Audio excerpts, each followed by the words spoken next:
Good morning to all of you. पिछले video में हम लोग रेग्रेशन पर स्टडी किए थे। उस पर हम लोग लाइन ऑफ रेग्रेशन एक टॉपिक पढ़े थे। आज के इस वीडियो में हम लोग एक नया टॉपिक शुरू कर रहे हैं, कर्व फिटिंग। कर्व फिटिंग से भी एक क्वेश्चन एग्जामिनेशन में पूछा जाता है। तो कर्व फिटिंग क्या है, इस पर हम लोग डिस्कस करेंगे। और इसमें जो अभी हम लोग आज के इस वीडियो में दो मेथड हम लोग पढ़ेंगे। अब एक स्ट्रेट लाइन के लिए और दूसरा परवला के लिए हम लोग कर्व फिटिंग करेंगे। ठीक है, तो चलते हैं। पहले हम लोग कर्व फिटिंग क्या होता है वो जानते हैं। Curve fitting is a producer in which a mathematical formula और equation is use to best fit a given set of data points. मतलब क्या कर रहा है कि कर्व फिटिंग ऐसा एक प्रोड्यूसर है, ऐसा एक प्रोसेस है जिसमें क्या करते हैं हम लोग, एक आपका जो डाटा दिया रहता है, कोई सेट जो आपका डाटा दिया रहता है, उस डाटा के लिए हम लोग कोई फार्मूला सेट करते हैं, मैथमेटिकल फार्मूला सेट करते हैं। ठीक है ना, वो क्या होता है, कर्व फिटिंग होता है। कर्व फिटिंग इज यूज्ड, इसका हम उपयोग करते हैं when the values of data points have some error. जो आपका डाटा पॉइंट्स दिया रहता है, अगर उस डाटा पॉइंट्स में कुछ एरर पाया जाता है तो उस एरर को दूर करने के लिए हम लोग किसका उपयोग करते हैं, कर्व फिटिंग का उपयोग करते हैं। And required a curve fit to the points, और वैसे जो डाटा का जो भी पॉइंट है उस पॉइंट को एक्यूरेट करेक्ट वैल्यू फाइंड करने के लिए क्या करते हैं, कर्व फिट का आवश्यकता पड़ता है। ठीक है, तो जनरल तौर पे हम कह सकते हैं कि आपका इसमें कोई भी आपका डाटा दिया रहेगा। ठीक है, वो डाटा चाहे वो स्ट्रेट लाइन का हो, चाहे वो डाटा आपका कोई कर्व का हो, चाहे वो डाटा वो पैराबोला हो, यानी किसी भी टाइप का वो कर्व का हो सकता है। तो उस डाटा में जो भी एरर रहता है उस एरर को हम दूर करते हैं किसके माध्यम से, कर्व फिटिंग के माध्यम से इसको एरर दूर करते हैं। ठीक है ना, तो नेक्स्ट पॉइंट है several equation of different types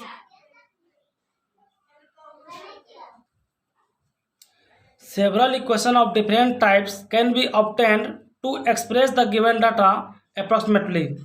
मतलब क्या होता है कि आपका जो इक्वेशन दिया रहता है वो डिफरेंट टाइप्स का होता है। ठीक ना, उसका जो डाटा दिया हुआ उसके लिए क्या करेंगे, कर्व फिटिंग करेंगे। But the problem is to find the equation of the curve of best fit which may be most suitable for predicting the unknown values. मतलब क्या होता है, लेकिन प्रॉब्लम ये होता है कि जो भी आपका इक्वेशन दिया रहता है उस कर्व का, उसको बेस्ट फिट करने के लिए वो क्या हुआ, सुटेबल नहीं होता है। ठीक ना, तो वो उस केस में उसको हम सुटेबल करने के लिए क्या करते हैं हम लोग, अननोन वैल्यू जो भी है एक्स और वाई का जो वेरिएबल है उसका जो अननोन वैल्यू है उसको फिट करते हैं हम लोग किस पे, किसके माध्यम से, कर्व के माध्यम से। ठीक है, वही कह रहा है और ये जो प्रोसेस होता है, the process of finding such an equation of best fit, और बेस्ट फिट करने का जो भी प्रोसेस होता है उस प्रोसेस को हम क्या कहते हैं, कर्व फिटिंग कहते हैं। यानी कोई भी कर्व दिया रहेगा उसमें जो अननोन वैल्यूज होगा उस अननोन वैल्यूज के लिए हम लोग बेस्ट फिट करने के लिए क्या किसका प्रयोग करते हैं, हम लोग कर्व फिटिंग का प्रयोग करते हैं। तो जनरली तौर पर curve fitting can be comprised with many types of function. ये डिफरेंट टाइप फंक्शन होता है and with polynomial of various orders, और पोलिनोमियल भी आपका वेरियस ऑर्डर का, चाहे वो सेकेंड ऑर्डर का हो, चाहे वो थर्ड ऑर्डर का हो, फर्स्ट ऑर्डर का हो, डिफरेंट ऑर्डर का आपका हो सकता है। तो लेकिन आप लोग जो सिलेबस में है आपको मेरा वो है मेथड ऑफ लीस्ट स्क्वायर। तो मेथड ऑफ लीस्ट स्क्वायर में हम लोग दो कर्व पर डिस्कस करेंगे, पहला स्ट्रेट लाइन पर, दूसरा पैराबोला पे। दोनों पे हम लोग उसका वर्किंग रूल फाइंड करेंगे, कैसे हम लोग कोई भी क्वेश्चन दिया रहेगा तो कैसे उसको कर्व फिटिंग करेंगे स्ट्रेट लाइन के लिए, कैसे पैराबोला के लिए फाइंड करते हैं। तो मेरा पहला है, पहले हम लोग करते हैं स्ट्रेट लाइन के लिए। To fit the straight line y equal to A plus B X. हम लोग जानते हैं कि स्ट्रेट लाइन का इक्वेशन क्या होता है, y equal to A plus B x के फॉर्म में होता है by method of least square. तो इसका वर्किंग रूल क्या है, तो हम लोग वर्किंग रूल देखते हैं। मेरा पहला है, सबसे पहले जो आपका to fit the straight line y equal to A plus B x, जो भी आपका प्रॉब्लम दिया रहेगा सबसे पहला काम क्या करना है हमको, straight line y equal to A plus B x के फॉर्म में इसको फिट करना है। दूसरा काम क्या करना है, substitute the observed set of n values in this equation, और उस इक्वेशन के लिए जो भी आपका n का वैल्यू दिया रहेगा डाटा का, चाहे वो 4 वैल्यू दिया रहेगा, 5 दिया रहेगा, जो भी नंबर होगा उसको हम लोग क्या करेंगे, सब्स्टिट्यूट करेंगे, पुट करेंगे। उसके बाद हम तीसरा काम जो कि इंपॉर्टेंट है, ये जो हमको मायने रखता है कि form normal equation for each constant, और प्रत्येक कांस्टेंट के लिए, यहाँ कांस्टेंट कितना, ए और बी दो कांस्टेंट है, ए और बी कांस्टेंट के लिए क्या करेंगे हम लोग, नॉर्मल इक्वेशन निकालेंगे। तो नॉर्मल इक्वेशन कैसे निकालते हैं, ये मेरा y है, इसमें समेशन लगाएंगे, तो समेशन y हो गया मेरा।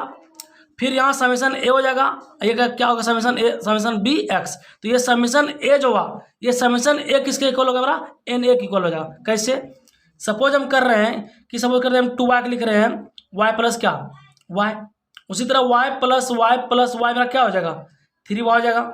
उसी तरह y प्लस y कितना होगा 4y।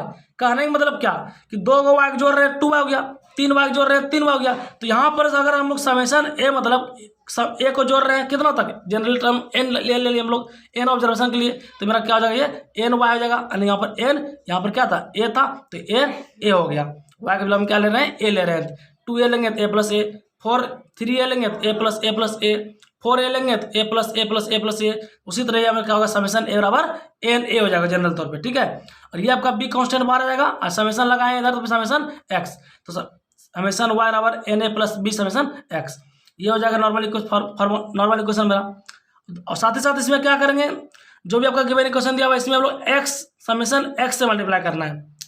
किससे मल्टीप्लाई करना है, समेशन एक्स से भी करना है। एक बार सिर्फ समेशन से, दूसरा करना समेशन वाई से एक्स से। तो समेशन एक्स से कर रहे हैं तो समेशन एक्स वाई हो गया ये क्या होगा समेशन एक्स ए, यानी ए समेशन एक्स अब प्लस ये क्या होगा समेशन एक्स स्क्वायर हो जाएगा, तो बी समेशन एक्स स्क्वायर, तो बी समेशन एक्स स्क्वायर। ये मेरा हो गया नॉर्मल इक्वेशन किसके लिए, स्टेट लाइन के लिए। इसको आप याद रखिएगा, ठीक है ना, कि नॉर्मल इक्वेशन जो आपका निकालेंगे तो ये दोनों इक्वेशन हम लोग पुट करेंगे किसके लिए, स्टेट लाइन में अगर आपका कोई प्रॉब्लम दिया रहेगा तब। उसके बाद क्या करना है कि फ्रॉम द गिवन डाटा, उसके अब क्या करेंगे, इसके लिए हम एक डाटा तैयार करेंगे और उस डाटा से हम लोग फाइंड करेंगे किसका वैल्यू फाइंड करेंगे, समेशन वाई का, सिग्मा वाई का, समेशन एक्स का वैल्यू फाइंड करेंगे, समेशन एक्स वाई का वैल्यू फाइंड करेंगे और समेशन एक्स स्क्वायर का वैल्यू फाइंड करेंगे। ये सारे वैल्यू कहाँ से फाइंड करेंगे, जो हम डाटा तैयार किए हैं गिवन डाटा की मदद से, उस डाटा से हम लोग फाइंड करेंगे ये सारे वैल्यू। जब सारे वैल्यू अगर फाइंड हो जाएगा इस नॉर्मल इक्वेशन में पुट कर देंगे, ठीक है ना, इसमें ये सारे वैल्यू मान इसमें पुट कर देंगे। जब पुट कर देंगे उसको क्या करेंगे, फिर उसको सॉल्व कर लेंगे, putting the value normal equation. फिर क्या करना, solve this normal equation and find a and b. और जब पुट करेंगे जो मेरा दो अननोन कांस्टेंट था ए और बी, वो ए और बी की वैल्यू क्या करेंगे मेरा फाइंड हो जाएगा। जब ए और बी की वैल्यू फाइंड हो जाएगा तो वो वैल्यू कहाँ रखेंगे, इस इक्वेशन में रख देंगे आपका गिवन इक्वेशन में। वही मेरा क्या होगा, रिक्वायर्ड बेस्ट फिट होगा। तो substitute the value of a and b in y equal to A plus B x which is the required line of best fit. वही जो मेरा आंसर होगा, मेरा क्या होगा, रिक्वायर्ड बेस्ट फिट मेरा आंसर होगा, ठीक ना। तो ये मेरा वर्किंग रूल था। इस पर एक एग्जाम्पल करते हैं और एग्जाम्पल के माध्यम से ही हम लोग समझते हैं इस स्ट्रेट लाइन के लिए जो मेरा बेस्ट फिट है उसको, ठीक है। तो चलते हैं एक एग्जाम्पल पे हम लोग। मेरा पहला एग्जाम्पल है, if p is the pull required to lift a load W by means of a pulley block, find a linear law of the form P equal to mw plus c connecting P and W using the following data। ठीक है, मतलब क्या कर रहा है कि कोई एक लिफ्ट है, लिफ्ट को चलाने के लिए P मेरा क्या उसका लोड है और W क्या उसका मेरा पुल्ली ब्लॉक है, ठीक ना। P शो कर रहा है उसका लिफ्ट का जो भी पुल होगा और W क्या शो कर रहा है मेरा उसका पुल्ली ब्लॉक को। और वो जो कर रहा है हमको एक फाइंड करना है, एक लिनियर लॉ को फाइंड करना है। तो इस P और W की मदद से हमको एक लिनियर लॉ बनाना है। तो लॉ क्या होगा, P इक्वल टू दिया आपका mw प्लस सी। और जहाँ P और C जो है, P और W क्या है मेरा जो कनेक्ट है इस डाटा से, P की वैल्यू दिया हुआ है और ये W की वैल्यू दिया हुआ है। Where P and W are taken in kg weight, जहाँ P और W का वैल्यू किस में दिया, kg में दिया हुआ है, ठीक ना। तो compute P when W equal to 150 kg weight. तो क्या कर रहा है, हमको P की वैल्यू फाइंड करना कब, जब W की वैल्यू कितना रखें हम लोग 150 kg वेट रखे हैं, 150 इसका W मान 150 हो, ठीक है। तो P की वैल्यू फाइंड करना। तो सबसे पहले जो हमारा ये जो लिनियर इक्वेशन दिया हुआ है P इक्वल टू कितना mw प्लस सी, तो पहला काम गिवन लिख दिया हम लोग P equal to mw plus C, ठीक है। और ये जो हम बताए हैं इसी चीज़ को हम लोग सीखते हैं P equal to C plus mw, C को पहले लिख दिया mw को बाद में, तो P equal to C plus mw ये हो गया। और इसको अगर हम लोग कंपेयर करते हैं जो मेरा अभी हम लोग थ्योरम पर हैं y equal to A plus B x, तो ए के बदले में क्या है c है और b के बदले में क्या है मेरा x है और x वेरिएबल के बदले में क्या है w दिया हुआ है, ठीक है। और n इसमें टोटल दिया हुआ है 1 2 3 4 वैल्यू दिया हुआ है, n रहा कितना हो गया 4। आप क्या करेंगे, इसके करस्पॉन्डिंग क्या लेंगे हम लोग, इसका नॉर्मल इक्वेशन निकालेंगे। जैसे कि इसके करस्पॉन्डिंग नॉर्मल इक्वेशन क्या था, समेशन y होता था और यहाँ पर n a होता था। तो यहाँ पर क्या है, एक वैल्यू में क्या मेरा है c है, तो ये summation p equal to summation क्या एन सी, यानी समेसन सी मतलब एन सी, और ये एम समेसन डब्ल्यू, ये आपका हो गया पहला। दूसरा क्या हो जाएगा, summation W P equal to C summation W plus M summation W square, यानी जो नॉर्मल इक्वेशन जो स्ट्रेट लाइन के हम दो बताएं उसी के साथ को हम लोग कंपेयर किए इस इक्वेशन 1 के साथ, तो ये हमारा ये नॉर्मल इक्वेशन हो गया, ठीक है। And summation p equal to, ये हम देख रहे हैं क्या दिया हुआ है, एन सी, एन का वैल्यू कितना 4, तो 4c हो गया, और ये हो गया एन का वैल्यू यहाँ रखे हैं इसमें 4, तो 4c एम समेसन डब्ल्यू। इसी तरह इसमें भी एन का वैल्यू पुट कर रहे हैं हम लोग, तो इसमें तो एन कहीं नहीं है, तो ये सेम रह जाएगा, summation W P C W summation W plus M summation W square. इसको इक्वेशन मान लिया कितना 2 मान लिए। आप क्या करेंगे, इसमें से जो भी मेरा अननोन वैल्यू है, this this this this this, ये वैल्यू क्या करें हम लोग फाइंड करें, कहाँ से, from the help of following given data. इस डाटा को मदद करके हम लोग ये सब वैल्यू क्या करेंगे फाइंड करेंगे। Now we construct the table for p and डब्ल्यू। अब क्या करते हैं, पी और डब्ल्यू के लिए हम लोग टेबल तैयार करते हैं। तो टेबल है, देखते हैं, इधर डब्ल्यू दिया हुआ था बार कितना 50 70 100 120 ये लिख दिए, पी दिया हुआ था एक दिए 12 15 21 25, और सारे का सम समेसन डब्ल्यू कितना 340 हो जाएगा। इसको जब ऐड करेंगे तो, और सारे का सम इसको ऐड करेंगे तो मेरा कितना 73 हो जाएगा। हमको क्या फाइंड करना था, समेसन डब्ल्यू स्क्वायर, तो डब्ल्यू स्क्वायर पहले फाइंड कर लेंगे। 50 का स्क्वायर 2500, 70 का स्क्वायर किया 4900, 100 का स्क्वायर हो गया आपका ये, अब 120 का स्क्वायर आपका ये हो जाएगा। उसी तरह हमको क्या फाइंड करना, समेसन डब्ल्यू पी, तो डब्ल्यू पी मतलब डब्ल्यू और पी को क्या करना मल्टीप्लाई करना है। इसको ये दोनों मल्टीप्लाई किए ये आ गया, ये दोनों मल्टीप्लाई किए ये आ गया, ये दोनों मल्टीप्लाई किए ये आ गया, ये दोनों मल्टीप्लाई किए ये आ गया, और सारे का सम क्या हो जाएगा, summation W P equal to 10 हो जाएगा 6750, समेसन सिग्मा स्क्वायर का 31800 आपका निकाले ही है। अब सारे वैल्यू क्या करेंगे हम लोग इक्वेशन 2 में रखेंगे, तो यहाँ पर इक्वेशन 2 में वैल्यू रख रहे हैं ये सब वैल्यू, इक्वेशन 2 बिकम्स, तो समेसन पी वैल्यू कितना 73 इक्वल टू 4c था 4c plus m into summation डब्ल्यू वैल्यू कितना 340। सिमिलरली इसमें रख रहे हैं समेसन डब्ल्यू पी का वैल्यू ये हो गया, सी रहने दिए सी, और समेसन डब्ल्यू वैल्यू कितना 340 यहाँ से ये, अब प्लस फिर क्या था m summation W square, m और समेसन डब्ल्यू का वैल्यू कितना 31800, ये इसको क्वेश्चन कितना 4 मान लिया। आप क्या करना है, क्लास 10 के माध्यम से 3 और 4 को क्या करना है सॉल्व करना है, सॉल्व करके एम और सी का वैल्यू यहाँ से फाइंड कर लेंगे, ठीक है ना। यहाँ इक्वेशन 3 और 4 को सॉल्व करके इसको एम का वैल्यू मिलेगा हमको 0.1879 और सी का वैल्यू कितना मिलेगा 2.2785, जब जो सॉल्व कीजिएगा तो आपको ये वैल्यू मिलेगा। अब फाइनली जो क्या होगा, एम और सी जो हमारा अननोन वैल्यू जो यहाँ पर था हमारा कांस्टेंट टर्म, ये एम और सी के वैल्यू को क्या हो गया मिल गया। अब एम और सी का वैल्यू जो निकाले हैं वही इक्वेशन 1 में हम क्या करेंगे पुट करेंगे, वही मेरा फाइनल आंसर हो जाएगा। तो putting the values of m and c in equation 1 we get, तो पी इक्वल टू आपका यहाँ पर रख दिए एम का वैल्यू रखें प्लस सी का वैल्यू रखें, इतना ये मेरा क्या हो गया, मेरा कर्व फिट हो गया विच is the required line of equation of best fit, यही मेरा आंसर हो गया। लेकिन क्वेश्चन कर रहा था क्या कि हमको वैल्यू कंप्यूट करना है पी का कब जब डब्ल्यू कितना हो 150 kg हो।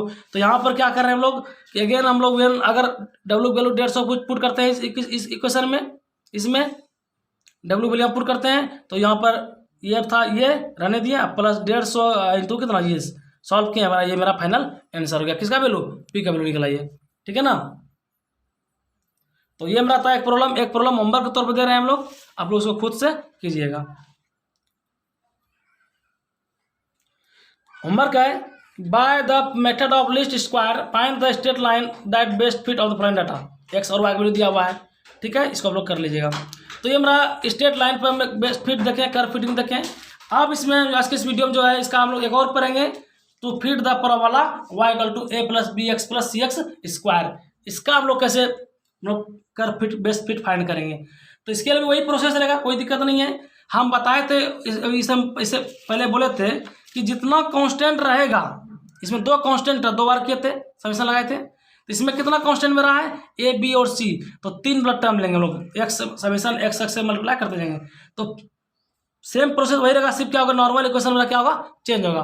तो नॉर्मल इक्वेशन कैसे फाइंड करेंगे, इसके लिए पहला काम इसमें समीशन लगाए, तो समीशन वाई हो गया, यहाँ समीशन ए मतलब क्या n a plus summation b x यानी बी समीशन एक्स, यहाँ पर सी समीशन एक्स स्क्वायर ये हो गया। फिर एक्स से मल्टीप्लाई करेंगे, एक्स समीशन एक्स से समीशन एक्स वाई हो जाएगा ये, फिर समीशन एक्स वाई एक्स ए, तो ए समीशन एक्स, फिर यहाँ किए तो ये आपका मिला, यहाँ किए तो ये मिला। तो ये दोबारा दो कांस्टेंट के लिए, लेकिन कांस्टेंट मेरा कितना है 3 है। तो ये प्रोसेस में क्या करेंगे, चलते रहेगा, ये एक्स से मल्टीप्लाई करते रहेंगे, फिर से एक्स से मल्टीप्लाई करेंगे इसमें अब इसमें मल्टीप्लाई करेंगे, पहले इसमें किए अब इसमें करेंगे, यानी पहला काम केस में समेशन से मल्टीप्लाई, एक कांस्टेंट के लिए, दूसरा के लिए इसमें करेंगे एक्स से ये मिलेगा, तीसरा के लिए इसमें करेंगे एक्स से ये मिलेगा। उसी तरह हो सकता है एक और क्वेश्चन एक और कांस्टेंट रहता इसमें करते, तो इसमें एक्स से मल्टीप्लाई कर रहे हैं, समेशन एक्स स्क्वायर वाई मिला, ये आपका यहाँ एक्स मल्टीप्लाई किए तो ए समेशन एक्स स्क्वायर हो गया, बी समेशन एक्स क्यू हो जाएगा, सी समेशन एक्स 4 हो जाएगा। तो 3 कांस्टेंट था तो 3 को हम नॉर्मल इक्वेशन का निकलेगा, 2 कांस्टेंट रहेगा तो दो नॉर्मल इक्वेशन से भी ये दोनों रहेगा, और 4 रहता तो इसमें फिर से इसमें मल्टीप्लाई करते, एक और मेरा समेशन x4y मिलता। तो मेरा कितना कांस्टेंट में है 3 को नॉन वैल्यू है ए बी और सी, तो 3 को मेरा नॉर्मल इक्वेशन होगा। अब इस इक्वेशन को याद रखिए, बाकी सेम प्रोसेस जो स्टेट लाइन में किए वही यहाँ पर रहेगा। ये सारे अननोन वैल्यू को फाइंड करेंगे किससे, फ्रॉम द गिवन डाटा की मदद से, उसके बाद फिर सारे वैल्यू को इक्वेशन उससे हम क्या करेंगे, जो अननोन वैल्यू था एबीसी उसका वैल्यू फाइंड करेंगे और उस एबीसी का वैल्यू गिवन इक्वेशन में रख देंगे, वो मेरा फाइनल आंसर होगा। ठीक है, तो इस पर एक एग्जांपल ले रहे हैं हम लोग। मेरा एग्जांपल है fit the second degree parabola in the following data, x y का वैल्यू दिया हुआ है, तो सेकेंड डिग्री डाटा के लिए हमको क्या करना है, फिट करना है, इसका कर फिट करना है। एक चीज रिमार्क्स रखिए, याद रखिएगा, एक रिमार्क्स याद रखिएगा, if the value of x and y is very large then we put, यहाँ तो इस इक्वेशन में एक्स वाई वैल्यू बड़ा छोटा है, लेकिन कभी कभी क्या होता है प्रॉब्लम में एक्स और वाई वैल्यू काफ़ी लार्ज रहता है, तो उससे भी आप सॉल्व कर सकते हैं, लेकिन क्या होता है वो काफ़ी जो कॉम्प्लेक्स हो जाता है वो, तो उस केस में क्या करते हैं, जब एक्स और वाई वैल्यू काफ़ी लार्ज हो तब हम लोग पुट करते हैं U equal to x minus A और B equal to Y minus B. ठीक है ना, ये पुट करते हैं, जहाँ ए क्या आपका है एक्स के लिए एज्यूमिंड है, और एज्यूमिंड तो बताइए कि हम लोग फाइंड करने के लिए, और वाई बी क्या मेरा है वाई के लिए क्या है एज्यूमिंड हो जाएगा, एज्यूमिंड फॉर वाई, तो यह ए हो जाएगा एक्स के लिए एज्यूमिंड और सारे का सम जो मीन निकलेगा, और इसका जो है वाई के लिए मीन क्या होगा बी। तो ये तब उस केस में एक्स और वाई किस में कन्वर्ट हो जाएगा, यू और बी में। ठीक है ना, कब जब एक्स और वाई क्या काफ़ी लार्ज हो। तो यहाँ पर हम इसी चीज़ को हम फॉलो कर रहे हैं। आप लोग जो है इस प्रॉब्लम को सिंपल वे में भी सॉल्व कीजिएगा डायरेक्ट, जैसे हम लोग बताएं पहले वीडियो प्रॉब्लम में उसको उसी अनुसार, लेकिन यहाँ हम क्या कर रहे हैं, चूंकि हम इस रिमार्क्स को यूज करना है, तो रिमार्क्स को यूज करने के लिए हम क्या कर रहे हैं, इसको हम लोग एक्स और वाई को पहले यू और बी में कन्वर्ट करते हैं। ठीक है ना,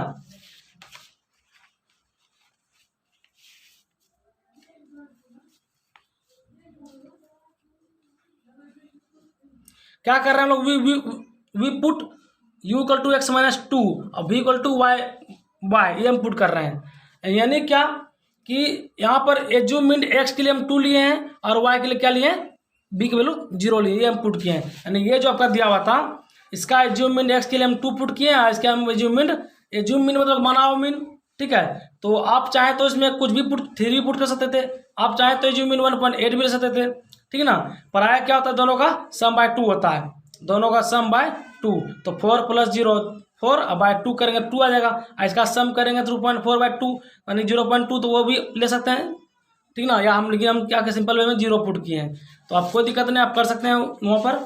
तो यहाँ हम क्या पुट किए हैं, u equal to x minus 2 v equal to y, so that the parabola of fit y equal to a plus B x plus c x square become. तो ये मेरा नॉर्मल इक्वेशन है, ये आप किस में कन्वर्ट हो जाएगा हमारा इसमें, b इक्वल टू इसको मान लें कैपिटल A, b को मान लें कैपिटल B, x किस में कन्वर्ट हो गया हमारा u में, c हो गया मान लें कैपिटल C, x किस में कन्वर्ट हो गया u में। ठीक है, ये मेरा इक्वेशन फर्स्ट। अब इसका नॉर्मल इक्वेशन लेंगे तो समेशन भी लेंगे, तो समेशन भी बराबर यहाँ ए हो जाएगा B summation U plus C summation U square, summation U भी लेंगे तो A summation U B summation U square plus C summation U cube, summation U square भी निकालेंगे तो A summation U square plus B summation U cube plus C summation U 4। तो ये normal equation जो होता है पैराबोला के लिए, उस पर हम उसको फिट किए इसके लिए। ठीक है, लेकिन हम लोग पता है कहाँ इसके लिए पढ़े हम लोग फॉर्मूला में, तो यहाँ इसी के अनुसार हम लोग इसके लिए फिट कर रहे हैं, ये हो जाएगा। आप क्या करेंगे, गिवन डाटा से जो भी मेरा नॉन वैल्यू था ये सब सारे वैल्यू फाइंड करेंगे, कहाँ से, टेबल की मदद से। तो एक टेबल तैयार करेंगे हम लोग, तो टेबल तैयार कर रहे हैं क्या, यू के लिए यू क्या था मेरा एक्स माइनस 2 था, भी क्या था वाई था, तो यू बराबर था एक्स माइनस 2, एक्स का वैल्यू कितना रखेंगे हम लोग यहाँ से, यहाँ पर आप चाहे तो इससे पहले एक एक्स और वाई का एक घर टेबल बना लीजिएगा इससे पहले, ताकि यहाँ सुविधा हो जाएगा। क्योंकि एक्स का वैल्यू हम जो ले रहे हैं यहाँ पर कितना ले रहे हैं 0 पहला, तो 0 माइनस 2 करेंगे, तो 0 माइनस 2 करेंगे तो -2 हो जाएगा। सिमिलरली आपको ये मिल जाएगा, ये मिल जाएगा, ये मिल जाएगा, ये मिल जाएगा। भी के लिए वही वैल्यू रह जाएगा चूँकि भी और वाई लिए हैं। तो यहाँ से U स्क्वायर फाइंड किए, U³ फाइंड किए, U4 फाइंड किए, चूँकि U4 तक वो वैल्यू यहाँ पर जरूरत था। फिर U भी चाहिए हमको, तो U भी फाइंड किए, U स्क्वायर भी चाहिए, तो U स्क्वायर भी फाइंड कर लिए। सारे का सम कर लिए, ये मिल गया, सारे का सम ये मिल गया, सारे का सम ये मिल गया, सारे का सम ये मिल गया, इस सारे का सम ये मिल गया। उसी तरह ये दोनों मिल गया। अब सारे इक्वेशन को कहाँ पुट करेंगे हम लोग, इक्वेशन 2 में पुट कर देंगे। ठीक है, तो इक्वेशन 2 पुट करेंगे, यहाँ से इक्वेशन 2 बिकम्स, तो ये वैल्यू सब मान रख दिए ये तीनों इक्वेशन में। अब तो 3 इक्वेशन आपको ये मिलेगा, ये और ये 3 इक्वेशन मिला। अब तीनों इक्वेशन क्या करें, आप सॉल्व कीजिए। सॉरी आपका पिक्चर हो गया था। ये सारे वैल्यू को पहले इसका सम करके फाइंड कर लेंगे, फाइंड किए। अब सारे वैल्यू जो फाइंड किए वो लोग इक्वेशन 2 में रखेंगे, तो इक्वेशन 2 में ये आ जाएगा, 3 इक्वेशन मिलेगा। ठीक है, अब तीनों इक्वेशन को क्या कीजिए, सॉल्व कीजिए। सॉल्व करके यहाँ से ए, बी और सी का वैल्यू फाइंड कीजिए आप लोग। जब ए और बी सी का वैल्यू जो मेरा कांस्टेंट था, तीनों वैल्यू मेरा मिल गया, फाइनली क्या करेंगे, क्वेश्चन 1 में मान रख देंगे। तो फाइनली जो क्वेश्चन 1 था ये रख दिए, ये आपका हो गया। ठीक है, तो ये मेरा यू वाला टर्म आया, लेकिन हमको आंसर मेरा क्वेश्चन किस में दिया था, एक्स और वाई में। तो अब यू को क्या करेंगे, एक्स में कन्वर्ट करेंगे, बी को वाई में, यू को किस में, एक्स में। तो यहाँ ये रहने दिए, ये यू का वैल्यू कितना था, x-2 था, यहाँ x-2 का होल स्क्वायर सॉल्व कर लिया, आपका ये वैल्यू मिल गया। ठीक है, तो use is the required line of equation अभी पर वाला जो टू बेस्ट फिट। तो बेस्ट फिट के लिए मेरा रिक्वायर्ड मेरा आंसर हो जाएगा। ठीक है ना, तो यही मेरा आंसर हो गया। तो आज के वीडियो में इतना ही। उम्मीद है कि ये वीडियो आप लोग समझ में आ गया होगा। आप लोग बुक से, चाहे वो HK10 का बुक हो या BS अग्रवाल का बुक हो, उससे आप लोग जितना ज़्यादा प्रॉब्लम बना सकते हैं, आपको वहाँ पर एक टॉपिक मिल जाएगा कर्व फिटिंग। वहाँ से आप क्वेश्चन चूज कीजिए और खुद से उसको बनाने का प्रयास कीजिए। जो भी दिक्कत होगा आप लोग वहाँ से पूछ सकते हैं। तो आज की वीडियो में इतना ही, धन्यवाद। उम्मीद है कि ये वीडियो आप लोग को समझ में आ गया होगा।